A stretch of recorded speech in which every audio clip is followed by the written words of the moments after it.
lingkod sa bawat Pilipino at magbibigay ng tamang impormasyon para sa tahimik at maayos na Pilipinas. Police News Network, alagad ng batas, tagapagtaguyod ng balitang pulis, sandigan ng mamamayan, patnubay ng katotohanan. Kwento ng pulis at serbisyo para sa mamamayan. At ito ang PNP News Online. Ang pangunahin ng Police News Network, alagad ng batas, tagataguyod ng balitang pulis.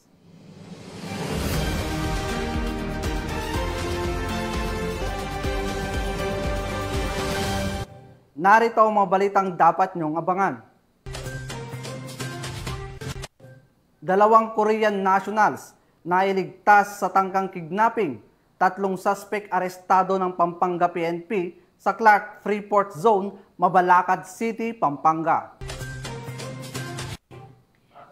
Mahigit 1 milyong budget para sa livelihood program ipinagkaloob sa mga magsasaka sa Iloilo. 3.3 milyon pisong halaga ng shabu na samsam, 109 drug suspect arestado sa Caraga.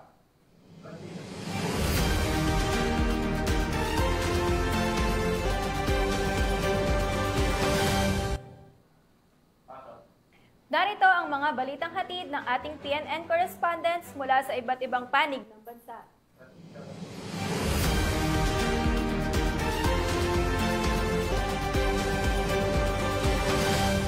Simulan natin ang balita mula sa bahagi ng Luzon.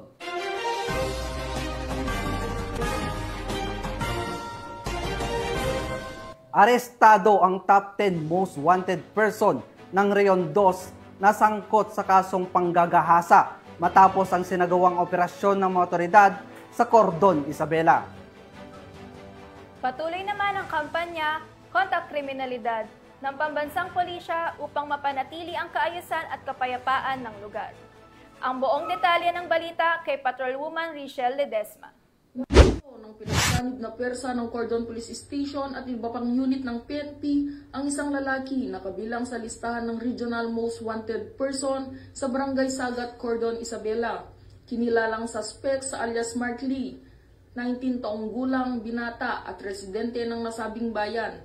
Siya ay number 10 sa listahan ng Most Wanted Person sa rehiyon at naharap sa kasong panggagahasa alinsunod sa Article 266A ng Revised Penal Code na may kaugnay sa Republic Act 7610 o ang Special Protection of Children Against Abuse, Exploitation and Discrimination Act.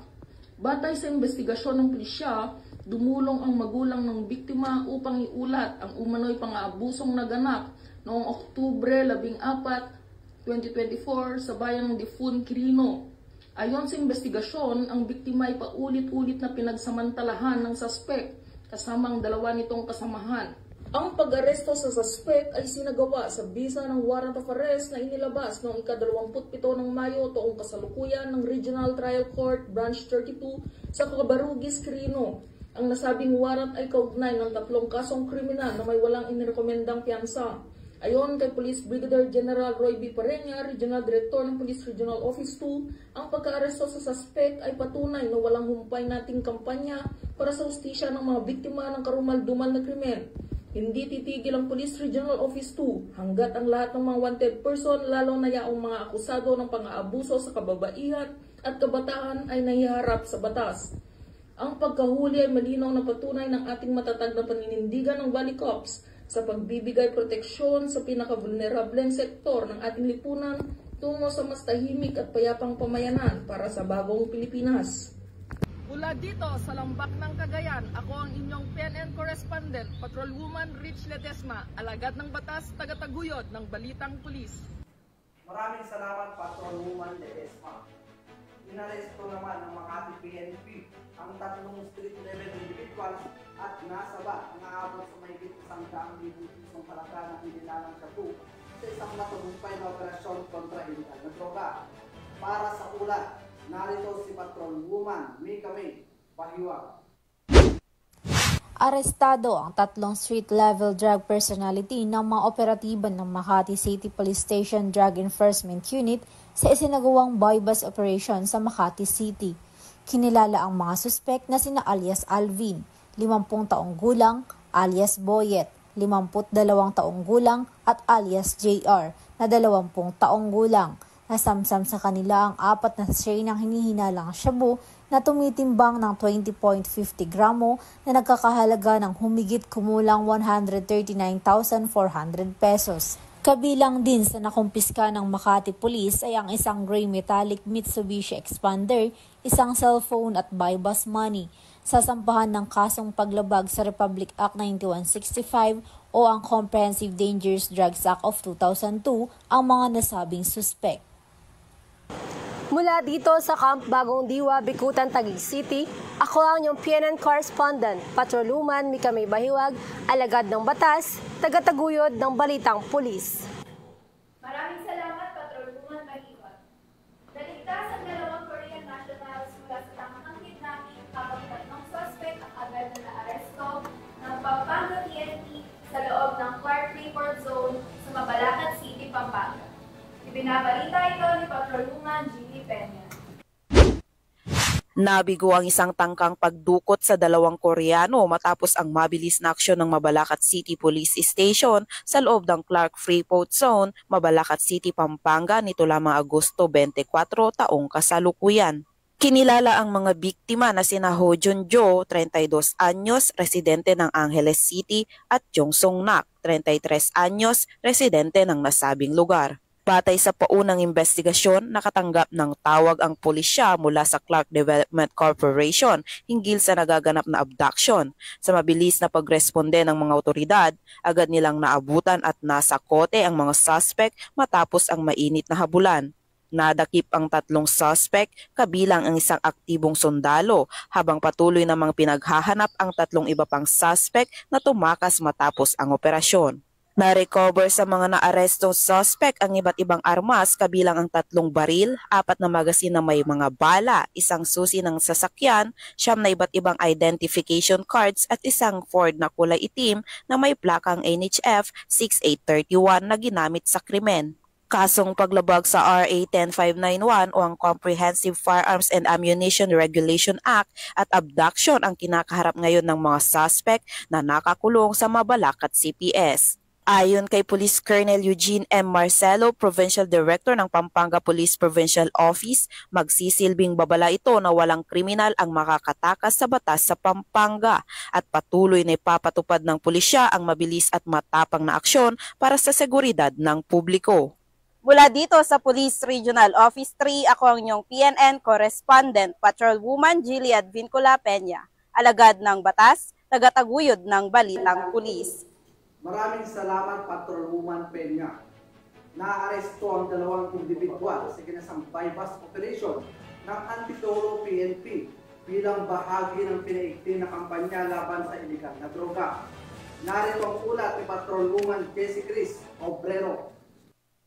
Aresto ng mga operatiba ng Provincial Intelligence Unit ng Rizal Police Provincial Office ang 2 individual sa isinagawang buy-bust operation sa Barangay Mayamot, Antipolo City. Kinilala ang mga sospek na sina alias Source, residente ng Barangay Mayamot, Antipolo City, at alias John mula sa Barangay 306, Quiapo, Manila. Nasamsam mula sa mga sospek ang 2 cartridge na naglalaman ng pinaniniwalaang THC oil, ang aktibong sangkap ng marijuana na tinatayang nagkakahalaga ng 35,000 pesos, 8 cartridge na may residue ng THC oil, 9 na plastic containers, 2 kahon na maliit na karton, isang Reno 6C cellphone at 2 tig 500 pesos na ginamit bilang buy-bust money.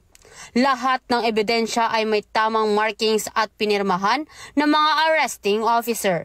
Inihahanda na ang mga dokumento para sa pagsasampa ng kasong paglabag sa Republic Act 9165 o Comprehensive Dangerous Drug Act of 2002. Dito sa Calabarzon, ako ang inyong Police News Network Correspondent, Patrolwoman Jessie Chris S. Obrero, alagad na batas, tagataguyod ng balitang pulis. Maraming salamat, Patrolwoman Obrero. Nahuli ang isang magsasaka sa buy-bust operation na ikinasal ng mga otoridad sa Barangay Inogbong, Banaraza, Calamba. Ang kabuuang detalye hatid arestado ang isang lalaki matapos mabilhan ng baril at makuhanan ng hinihinalang ilegal na droga sa ikinasang bypass operation ng Batarasa MPS sa Barangay Inugbong, Batarasa, Palawan nito lamang ika-24 ng Agosto taong kasalukuyan. Kinilalang sospek na si alias Mando, 35 taong gulang, isang magsasaka at residente ng Barangay Pangubilyan, Brooks Point, Palawan.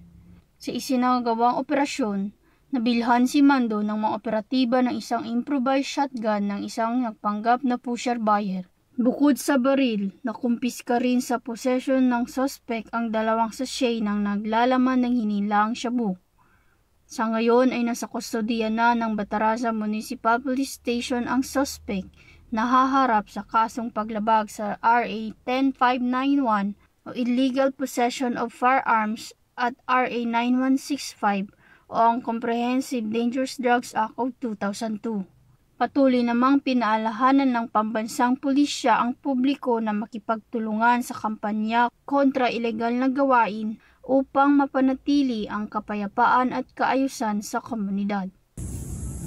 Mula dito sa Calapan City, Oriental, Mindoro, ako ang iyong PNN correspondent, Patrolwoman Ferlyn Joy Cawile, alagad ng batas, tagataguyod ng Balitang Pulis. Maraming salamat, Patrolwoman Cawile. Napasa kamay na ng Basod PNP ang 2 suspect sa kasong karnaping matapos ang isang mainit na hot pursuit operation na nagresulta sa pagkakadakip. Para sa balita, narito si Patrolwoman Carmela Panganiban. Arestado ang 2 suspect sa kasong karnaping ng mga tauhan ng Basod Municipal Police Station sa pamamagitan ng ikinasang hot pursuit operation sa Barangay Poblasyon 1, Basod, Camarines Norte. Dakong alas 5 ng hapon ang isinagawa ang nasabing operasyon na nagresulta sa pagkakadakip sa mga suspect na nakilala sa mga alias na Romy, 19 na taong gulang, at Kari, 24 na taong gulang, kapwa walang trabaho at residente ng Basod, Camarines Norte. Sa nasabing operasyon, na-recover mula sa pag-iingat ng mga suspect ang isang Honda Beat motorcycle na naiulat na nakarnap noong gabi ng Agosto 22 taong kasalukuyan. Sa ngayon, nasa kustodiya ng Basod Municipal Police Station ang 2 akusado habang tinatapos ang kinakailangang dokumentasyon para sa pagsasampa ng kaso para sa paglabag sa Republic Act 10883 o ang New Anti-Carnapping Law. Mula dito sa Bicol Region, ako ang inyong PNN correspondent, Patrolwoman Carmela Panganiban, alagad ng batas, tagataguyod ng Balitang Pulis. Maraming salamat, Patrolwoman Panganiban. Tunghayan naman natin ang mga balita mula sa Visayas.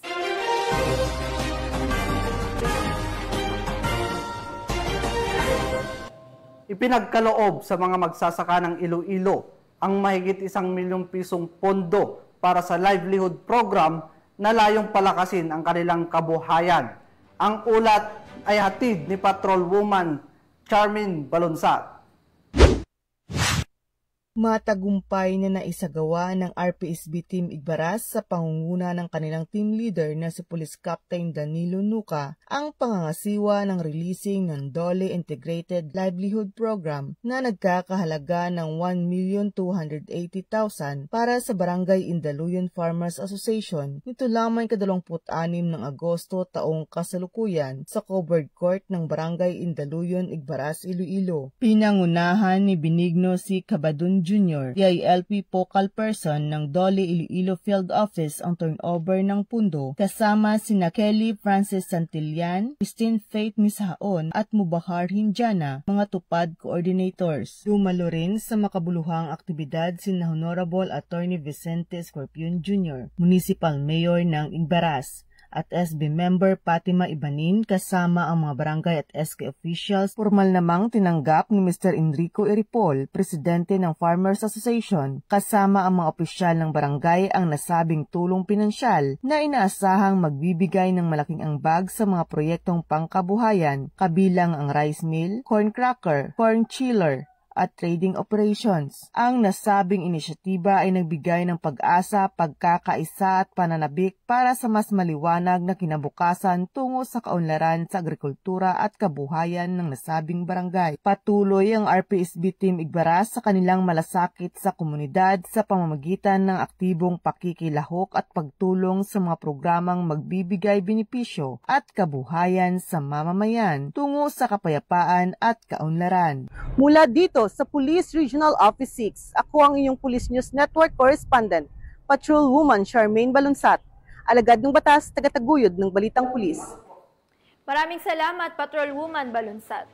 Nahuli naman ang isang security guard na kabilang sa top 1 most wanted person sa kasong murder matapos ang isinagawang operasyon ng pulisya sa Region 7. Para sa ulat, narito si Patrolwoman Judith Nicanor. Sa kulungan ang bagsak ng isang security guard na top 1 most wanted person, municipal level na may kasong murder matapos maaresto ng kapulisan ng San Fernando sa Barangay Pitalo, San Fernando, Cebu nito lamang nakaraan. Ayon kay Police Major Michael C. Gingoyon, Chief of Police ng San Fernando Municipal Police Station, Cebu Police Provincial Office, bandang alas 6:30 ng umaga nang maaresto ng kapulisan ng suspect na si alias Alfredo, 34 anyos, isang security guard na residente na nabanggit na lugar.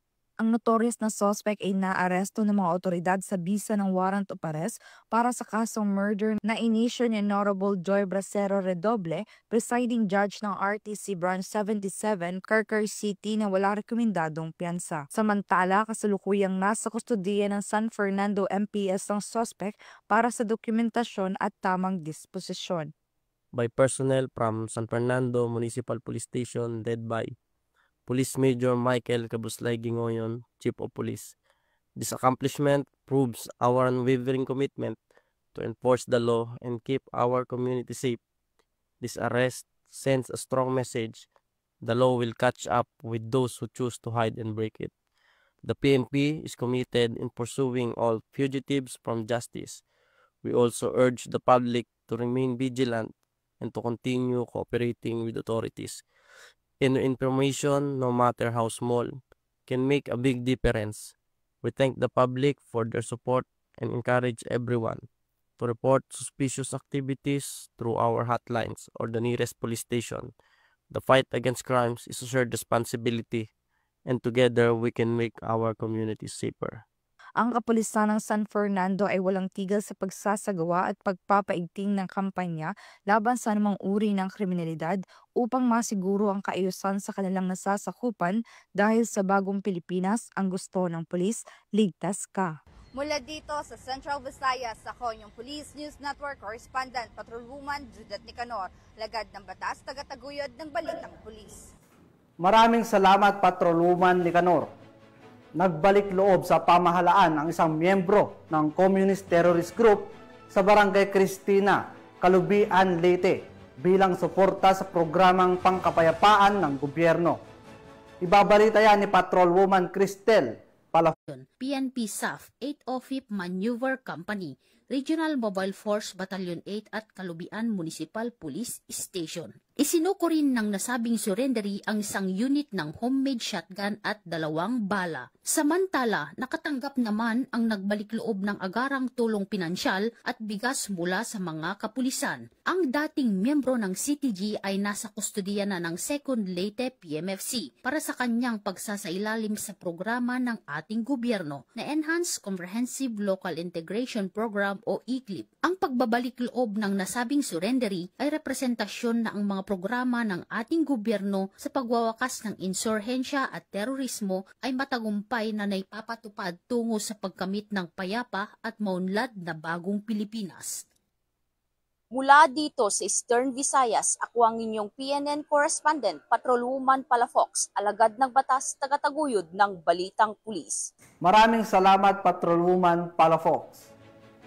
Narito naman ang mabalita mula sa bahagi ng Mindanao.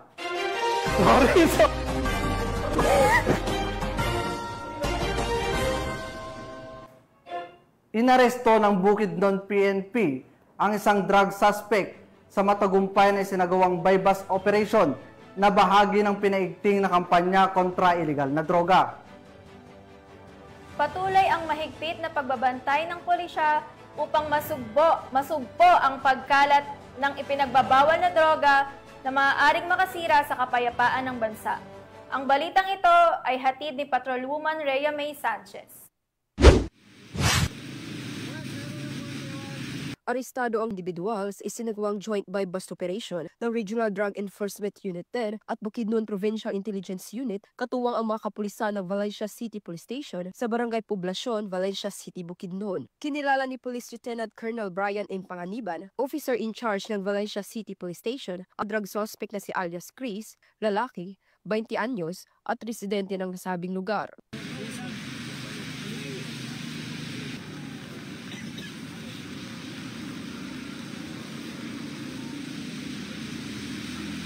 Sa ikinasang joint buy-bust operation ng mga operatiba bandang alas 7 ng gabi ay nagresulta sa pagkakakumpiska ng mga pakete ng hinihinalang shabu na may standard drug price na 44,880 pesos, isang cellphone, isang 500 piso bill na ginagamit bilang buy-bust money at iba pang non-drug items. Ang suspect ay naharap sa kasong paglabag sa RA 9165 o Comprehensive Dangerous Drugs Act 2002. Mula dito sa Northern Mindanao, ako ang inyong Police News Network correspondent, Patrolwoman Remy B. Sanchez, alagad ng batas, tagataguyod ng Balitang Pulis. Maraming salamat, Patrolwoman Sanchez. Nasamsam ang tinatayang 3.3 milyong pisong halaga ng shabu at naaresto ang kabuang 109 drug suspect sa magkakaiwalay na operasyon kontra iligal na droga sa rehiyon ng Caraga. Ang buong detalye ay hatid ni Patrolwoman K. Francisco. Umabot sa 3,357,839 pesos ang halaga ng shabu at marijuana ang nakumpiska, habang 109 drug suspects ang naaresto sa pinaigting na kampanyang kontra iligal na droga ng Police Regional Office 13 mula Agosto 1 hanggang 25, 2025. Ayon sa datos ng Regional Operations Division, kabuuang 493,000 na gramo ng shabu at 17 na gramo ng marijuana ang nasamsam mula sa 97 na anti-drug operations sa rehiyon. Sa kabuuan, 39 high-valued individual at 70 street-level individuals ang nahuli at kinasuhan ng paglabag sa Republic Act 9165 o Comprehensive Dangerous Drugs Act of 2002. Pinuri ni Police Brigadier General Marshal Mariano P. Maestrado IV, Regional Director ng Police Regional Office 13, ang mga operatiba sa tagumpay na kanilang operasyon laban sa iligal na droga. Hinikayat din niya ang publiko na makisa sa kampanya ng PNP sa pamamagitan ng pagbibigay ng maagap at makabuluhang impormasyon sa pinakamalapit na himpilan ng pulisya. Patuloy ang Police Regional Office 13 sa mas pinaigting na kampanya laban sa iligal na droga upang masiguro ang kapayapaan at kaayusan sa buong Caraga Region. Mula rito sa rehiyon ng Caraga, ako yung Police News Network correspondent, Patrolwoman K. Francisco, alagad ng batas, tagataguyod ng Balitang Pulis. Maraming salamat, Patrolwoman Francisco. Nauwi sa madugong insidente ang pananambang sa Gindulungan, Maguindanao del Sur, kung saan 2 ang nasawi at 6 ang sugatan sa karahasan. Para sa detalye, narito si Patrolwoman Veronica Lagi. 2 lalaki ang nasawi habang 6 naman ang sugatan matapos pagbabarilin ng mga hindi pa nakikilalang salarin ang isang commuter van sa bahagi ng Barangay Bagan, Gindulungan bandang alas 7:30 ng gabi nito lamang ika-25 ng Agosto taong kasalukuyan. Batay sa initial na ulat ng mga pulisya, sakay ng isang Toyota commuter van ang mga biktima at patungo sana sa Datu Saudi Ampatuan nang bigla na lamang pinagbabaril ng mga suspect pagdating sa nasabing lugar. Nagawa pang magmaneho ng driver ng van hanggang sa Datu Saudi Ampatuan MPS upang humingi ng saklolo. Agad namang dinala ang 6 na sugatan sa IFO Maguindanao para sa agarang lunas. Samantala, patuloy na nagsasagawa ng masusing investigasyon ang Gindulungan MPS upang matukoy ang pagkakakilanlan ng mga salarin at ang motibo sa likod ng naturang pamamaril. Kinundena naman ng Probar PNP ang naganap na ambush. Sa isang pahayag, sinabi ni Police Brigadier General Jason C. de Guzman, Regional Director ng Probar, na hindi gawain ng matitinong tao at nasa tamang pag-iisip ang naturang insidente. Nangako rin siya na hindi titigil ang mga kapulisan hanggat hindi napapanagot ang mga responsable sa naturang insidente. Mula rito sa rehiyon ng Bangsamoro, ako ang inyong Police News Network correspondent, Patrolwoman Veronica Lagi. alagad ng batas, tagataguyod ng Balitang Pulis. Maraming salamat, Patrolwoman Lagi. At yan ang mga balitang nakalap ng ating PNN correspondents mula Luzon, Visayas at Mindanao. Sa ngalan ng pamunuan ng Philippine National Police, sa pangunguna ni Acting Chief PNP, Police Lieutenant General Jose Melencio Nartates Jr. at sa pamumuno ni President Ferdinand Bongbong Marcos Jr., kami ay maglilingkod sa bawat Pilipino at magbibigay ng tama at balansing balita. Dahil dito, sa bagong Pilipinas, ang gusto ng pulis, ligtas ka. Mula rito sa tanggapan ng tagapag-ugnay ng Pambansang Pulisya, kami ang inyong alagad ng batas tagataguyod ng Balitang Pulis, Patrolman Julius Sam Acad. At ako naman po si NUP Alina Joy Sandoval, maghahatid ng tamang balita, kwento ng pulis at serbisyo para sa mamamayan. At ito ang PNP News Online. Ang pangunahing balita ng Police News Network.